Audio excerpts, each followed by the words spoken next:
It's day 149 of our Bible reading plan, and we're reading Deuteronomy chapter 29, Isaiah chapter 29, Matthew chapter 22, verse 15 to verse 33, Ephesians chapter 4, verse 17 to verse 24, and Psalms chapter 143. We're reading from the Berean Standard Bible. Deuteronomy chapter 29. These are the words of the covenant that the Lord commanded Moses to make with the Israelites in the land of Moab, in addition to the covenant he had made with them at Horeb.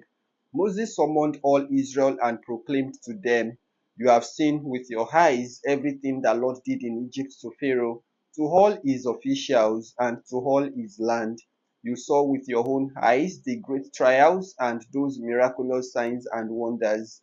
Yet to this day, the Lord has not given you a mind to understand, eyes to see, or ears to hear.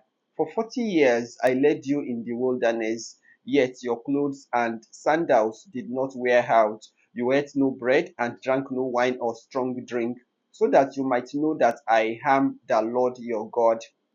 When you reached this place, Sihon king of Heshbon and Og king of Bashan came out against us in battle, but we defeated them. We took their land and gave it as an inheritance to the Reubenites, the Gadites, and the half tribe of Manasseh. So keep and follow the words of this covenant, that you may prosper in all you do. All of you are standing today before the Lord your God, you leaders of tribes, elders, officials, and all the men of Israel, your children and wives, and the foreigners in your camps who cut your wood and draw your water, so that you may enter into the covenant of the Lord your God, which he is making with you today, and into his oath, and so that he may establish you today as his people, and he may be your God as he promised you and as he swore to your fathers, to Abraham, Isaac, and Jacob. I am making this covenant and this oath not only with you, but also with those who are standing here with us today in the presence of the Lord our God, as well as with those who are not here today. For you yourselves know how we lived in the land of Egypt, and how we passed through the nations on the way here. You saw the abominations and idols among them, made of wood and stone, of silver and gold. Make sure there is no man or woman, clan or tribe among you today whose heart turns away from the Lord our God to go and worship the gods of those nations. Make sure there is no root among you that bears such poisonous and bitter fruit, because when such a person hears the words of this oath, he invokes a blessing on himself, saying, "I will have peace, even though I walk in the stubbornness of my own heart." This will bring disaster on the watered land as well as the dry. The Lord will never be willing to forgive him. Instead, his anger and jealousy will burn against that man, and every curse written in this book will fall upon him. The Lord will blot out his name from under heaven and single him out from all the tribes of Israel for disaster, according to all the curses of the covenant written in this book of the law. Then the generation to come, your sons who follow you, and the foreigner who comes from a distant land, will see the plagues of the land and the sicknesses the Lord has inflicted on it. All its soil will be a burning waste of sulfur and salt, unsown and unproductive, with no plant growing on it, just like the destruction of Sodom and Gomorrah, Admah and Zeboim, which the Lord overthrew in his fierce anger. So all the nations will ask, "Why has the Lord done such a thing to this land? Why this great outburst of anger?" And the people will answer, "It is because they abandoned the covenant of the Lord, the God of their fathers, which he made with them when he brought them out of the land of Egypt. They went and served other gods, and they worshipped gods they had not known, gods that the Lord had not given to them.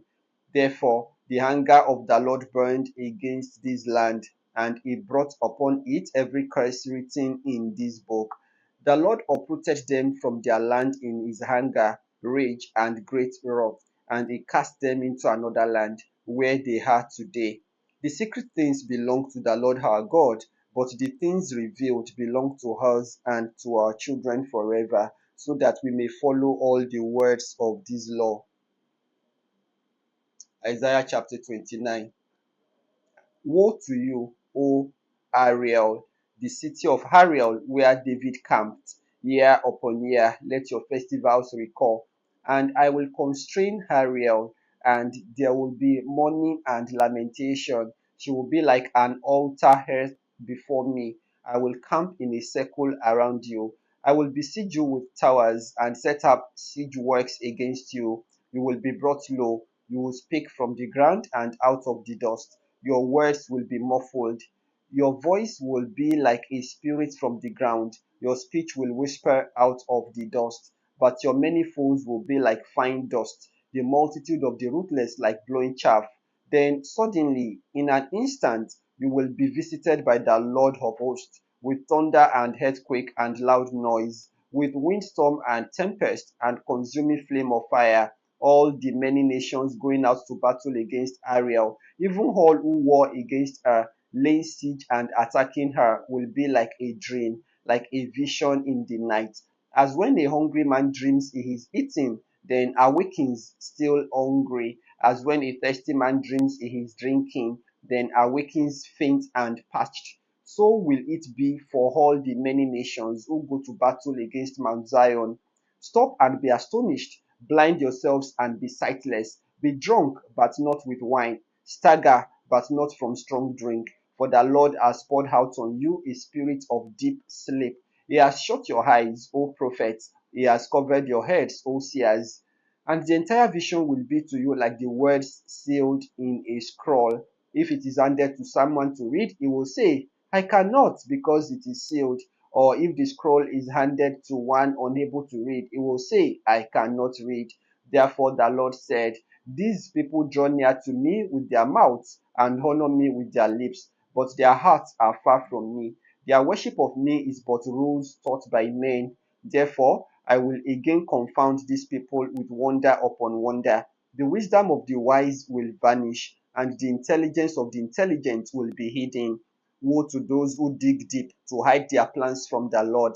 In darkness they do their works and say, who sees us, and who will know? You have turned things upside down, as if the potter were regarded as clay. Shall what is formed say to him who formed it, he did not make me? Can the pottery say of the potter, he has no understanding? In a very short time, will not Lebanon become an orchard, and the orchard seem like a forest? On that day, the deaf will hear the words of the scroll, and out of the deep darkness the eyes of the blind will see. The humble will increase their joy in the Lord, and the poor among men will rejoice in the Holy One of Israel. For the ruthless will vanish, the mockers will disappear, and all who look for evil will be cut down. Those who indict a man with a word, who ensnare the mediator at the gate, and who with false charges deprive the innocent of justice. Therefore the Lord who redeemed Abraham says of the house of Jacob, no longer will Jacob be ashamed, and no longer will his face grow pale. For when he sees his children around him, the work of my hands, they will honor my name. They will sanctify the Holy One of Jacob, and they will stand in awe of the God of Israel. Then the wayward in spirit will come to understanding, and those who grumble will accept instruction. Matthew chapter 22, verse 15 to verse 33. Then the Pharisees went out and conspired to trap Jesus in his words. They sent their disciples to him along with the Herodians. Teacher, they said, we know that you are honest and that you teach the way of God in accordance with the truth. You seek favor from no one because you pay no attention to external appearance. So tell us what to think. Is it lawful to pay taxes to Caesar or not? But Jesus knew their evil intent and said, you hypocrites, why are you testing me? Show me the coin used for the tax. And they brought him a denarius. Whose image is this? He asked, and whose inscription? Caesar's, they answered. So Jesus told them, give to Caesar what is Caesar's, and to God what is God's. And when they heard this, they were amazed. So they left him and went away. That same day, the Sadducees, who say there is no resurrection, came to Jesus and questioned him. Teacher, they said, Moses declares that if a man dies without having children, his brother is to marry the widow and raise up offspring for him. Now there were 7 brothers among us. The first one married and died without having children, so he left his wife to his brother. The same thing happened to the second and third brothers, down to the seventh, and last of all, the woman died. In the resurrection, then, whose wife will she be of the 7? For all of them were married to her. Jesus answered, "You are mistaken, because you do not know the scriptures or the power of God. In the resurrection, people will neither marry nor be given in marriage. Instead, they will be like the angels in heaven. But concerning the resurrection of the dead, have you not read what God said to you? I am the God of Abraham, the God of Isaac, and the God of Jacob. He is not the God of the dead, but of the living." When the crowds heard this, they were astonished at his teaching. Ephesians chapter 4, verse 17 to verse 24. So I tell you this, and insist on it in the Lord, that you must no longer walk as the Gentiles do, in the futility of their thinking. They are darkened in their understanding and alienated from the life of God because of the ignorance that is in them due to the hardness of their hearts. Having lost all sense of shame, they have given themselves over to sensuality for the practice of every kind of impurity, with a craving for more. But this is not the way you came to know Christ. Surely you heard of him and were taught in him, in keeping with the truth that is in Jesus, to put off your former way of life, your whole self, which is being corrupted by its deceitful desires, to be renewed in the spirit of your minds, and to put on the new self, created to be like God in true righteousness and holiness. The book of Psalms, chapter 143, which is our last passage for today. O Lord, hear my prayer. In your faithfulness, give ear to my plea. In your righteousness, answer me. Do not bring your servant into judgment, for no one alive is righteous before you. For the enemy has pursued my soul, crushing my life to the ground, making me dwell in darkness like those long since dead.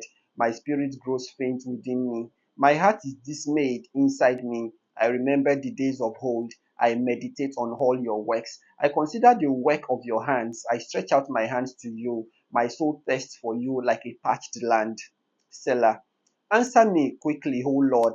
My spirit fails. Do not hide your face from me, or I will be like those who descend to the pit. Let me hear your loving devotion in the morning, for I have put my trust in you. Teach me the way I should walk, for to you I lift up my soul. Deliver me from my enemies, O Lord. I flee to you for refuge. Teach me to do your will, for you are my God. May your good spirit lead me on level ground. For the sake of your name, O Lord, revive me. In your righteousness, bring my soul out of trouble, and in your loving devotion, cut off my enemies. Destroy all who afflict me, for I am your servant. May the Lord bless the reading and hearing of His word, and may the word take root in our hearts, bringing forth harvest unto righteousness. In Jesus' name, amen.